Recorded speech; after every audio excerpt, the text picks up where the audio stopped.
Oke, selamat datang buat rekan-rekan mahasiswa statistik non-parametrik. Jadi kali ini saya akan memberikan materi mengenai K-sampel berpasangan. Jadi sebelumnya kita sudah membahas tentang K-sampel independen. Jadi di sini adalah K-sampel dependen maupun berpasangan. Nah, ketika kita statistik parametrik, kita bisa menggunakan one-way ANOVA. Mungkin saya tidak perlu menjelaskan secara detail lagi one-way ANOVA karena saya sudah menjelaskannya di uji K-sampel independen seperti itu. Tapi untuk contoh studi kasus ini cukup berbeda ya dengan yang independen. Di sini kita ingin melihat apakah terdapat perbedaan prestasi belajar di 3 kelompok siswa. Jadi ada kelompok siswa yang belum kursus, kemudian ada kelompok siswa yang sudah kursus tapi baru berjalan 3 bulan, maupun kelompok siswa yang sudah mendapat kursus selama 6 bulan. Jadi kita ingin melihat apakah dapat perbedaan prestasi belajar. Nah, prosesnya ya kita melakukan uji kenormalan maupun uji varians homogen. Mungkin saya langsung ke kesimpulan. Nah, kalau di ANOVA di sini diperoleh kesimpulan bahwa nilai sig-nya kurang dari alfa, maka H0 ditolak. Sehingga kesimpulannya terdapat perbedaan prestasi belajar di 3 kelompok tadi. Nah, kalau yang di K-sampel independen tidak terdapat perbedaan, nah ini ada perbedaan. Nah, mungkin saya akan menjelaskan lebih detail di bagian MCA-nya. Nah, untuk MCA di sini menggunakan 2 uji ya, uji Tukey maupun Benferoni. Jadi kita membandingkan pasangan-pasangannya. Jadi kalau kita lihat di sini, prestasi belajar sebelum kursus, jadi kelompok yang siswa sebelum kursus dengan yang baru 3 bulan, itu tidak terdapat perbedaan karena H0-nya tidak ditolak. Seperti itu. Jadi antara yang sebelum kursus dengan baru 3 bulan ini tidak terdapat perbedaan. Tapi untuk yang sebelum kursus dengan yang sudah kursus selama 6 bulan, di sini terdapat perbedaan karena nilai p-value-nya kurang dari alfa. Mana yang berbeda? Kita lihat dari sini, mean difference-nya. Nah, nilai mean difference-nya adalah negatif. Artinya, yang prestasi belajar sebelum kursus itu lebih rendah dibandingkan prestasi belajar setelah 6 bulan kursus karena nilainya negatif. Artinya selisihnya itu yaitu 3,9 seperti itu. Nah, sedangkan untuk yang 3 bulan dengan yang sebelum kursus, nah ini akan sama dengan yang tadi karena kan ini kebalikannya dengan sebelum kursus dengan 3 bulan. Tetapi untuk yang 3 bulan belajar kursus ketika dibandingkan dengan yang 6 bulan, di sini tidak terdapat perbedaan secara nilai p-value-nya. Walaupun secara rata-rata difference-nya berbeda ya, karena nilainya lebih kecil, tapi secara hipotesis uji di sini tidak terdapat perbedaan. Seperti itu.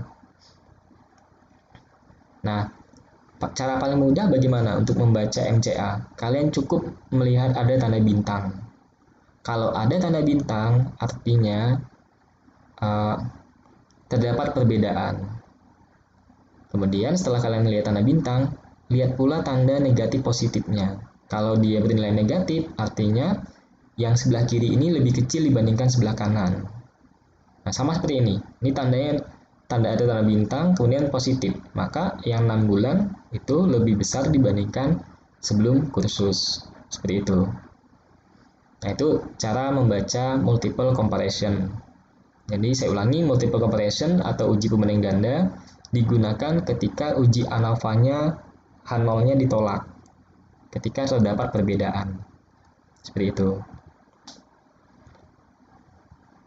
Oke, kita akan masuk ke bagian non-parametriknya. Jadi di sini ada uji chi-square pula untuk uji sampel berpasangan.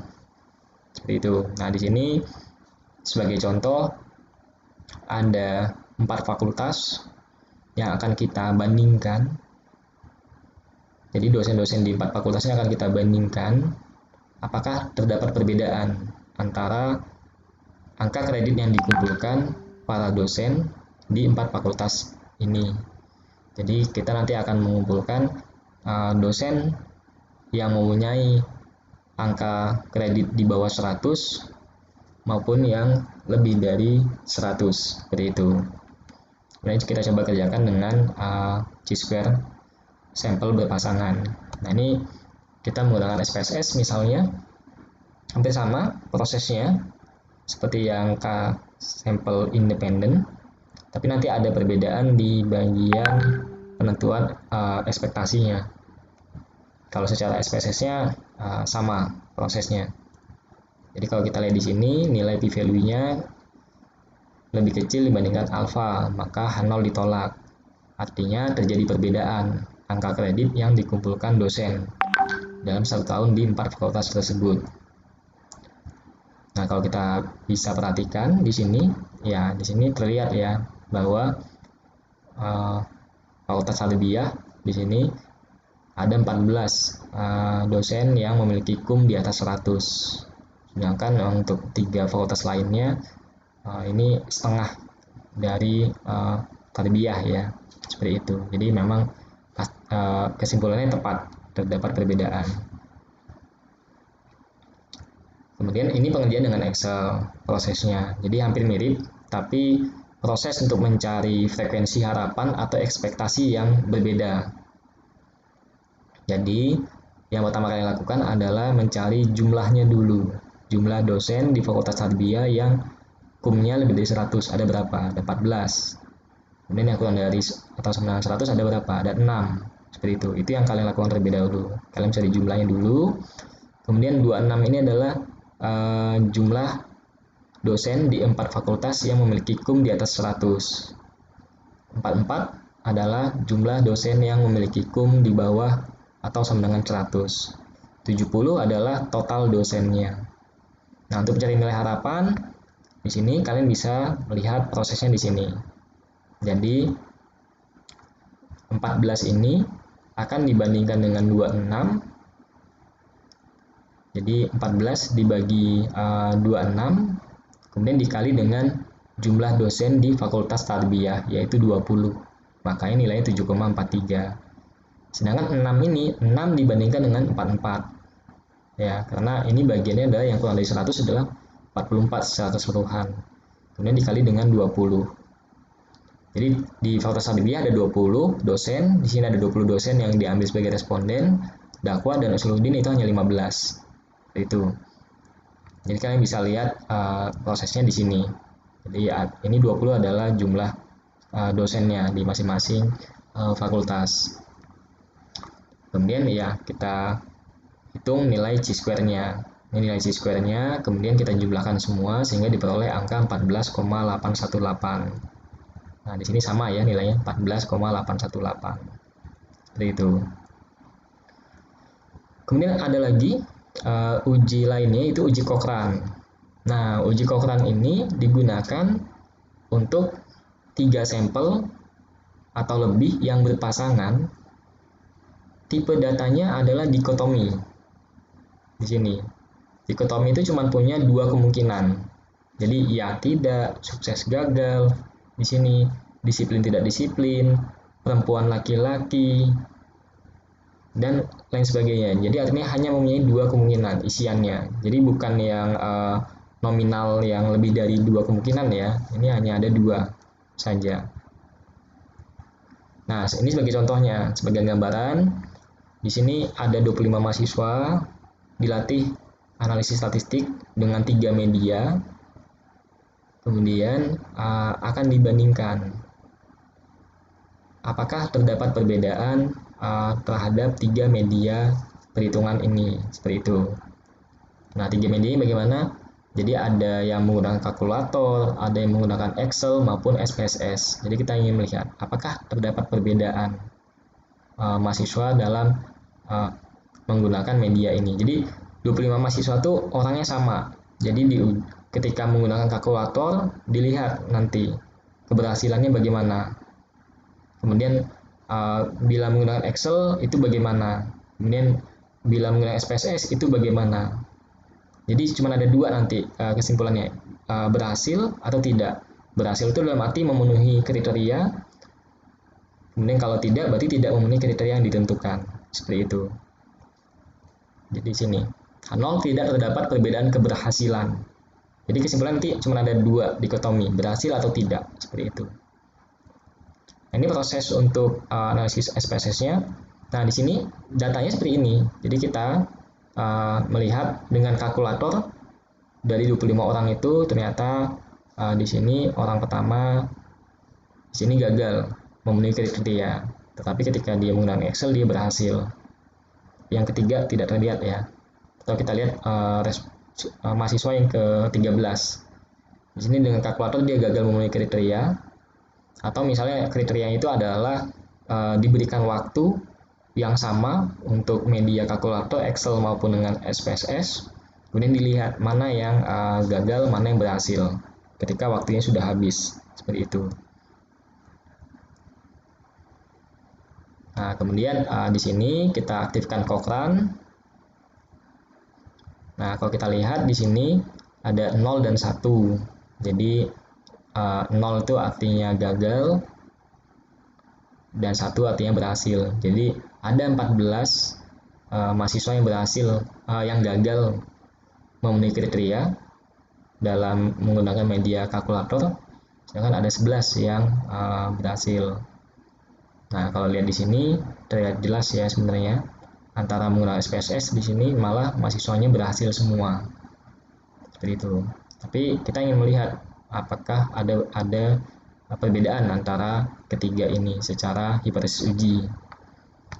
Nah, untuk nilai asymptotic signifikansinya 0,000, artinya H0 ditolak. Sehingga terdapat perbedaan memang. Nah, ini ketika menggunakan Excel atau manual. Jadi kalian nanti akan menghitung nilai Q. Dengan prosesnya adalah ini. Jadi nanti kita K adalah jumlah kelompoknya, atau di sana ini jumlah median. Nanti kalian akan di sini adalah bagian nilai G, kemudian ada nilai L. Ini N ini adalah jumlah datanya, seperti itu. Nah, ini mungkin kita ingin melihat secara keseluruhan, seperti itu. Prosesnya bagaimana? Nah, jadi di sini kalian hitung berapa yang berhasil di kelompok kalkulator ada 11, berapa yang berhasil di Excel, dan berapa yang berhasil di SPSS. Kemudian di sini juga jumlah berhasilnya. Jadi satu mahasiswa ini ketika menggunakan 3 media ini berapa yang berhasil? Di sini ada 2. Kemudian di sini dikuadratkan prosesnya. Kemudian ini dijumlahkan, ini dijumlahkan. Nah, kemudian baru kalian masukkan ke dalam rumus. Seperti itu. Jadi formula A27. Nah, kalau A27 hanya melihat berapa yang berhasil. Jadi ini prosesnya menggunakan perintah conif. Seperti itu. Jadi tidak menghitung secara manual. Jadi conif selnya kemudian berapa yang berhasil untuk A27. Seperti itu. Kemudian kita masukin dalam rumus. Tadi kan ada 3 kelompok, 3-1 dikali 3 dikali A27. A27 ini adalah G-nya ya. Jadi ada G itu adalah jumlahan kolomnya. Nah, tadi yang di atasnya ya, G yang di sini. Jadi jumlahan ini J itu kolom. I adalah baris. Seperti itu. Jadi nilainya ada 11, 21 dan 25. Jadi masukkan dalam rumus sini ya, dalam rumus. Nah, ini rumusnya.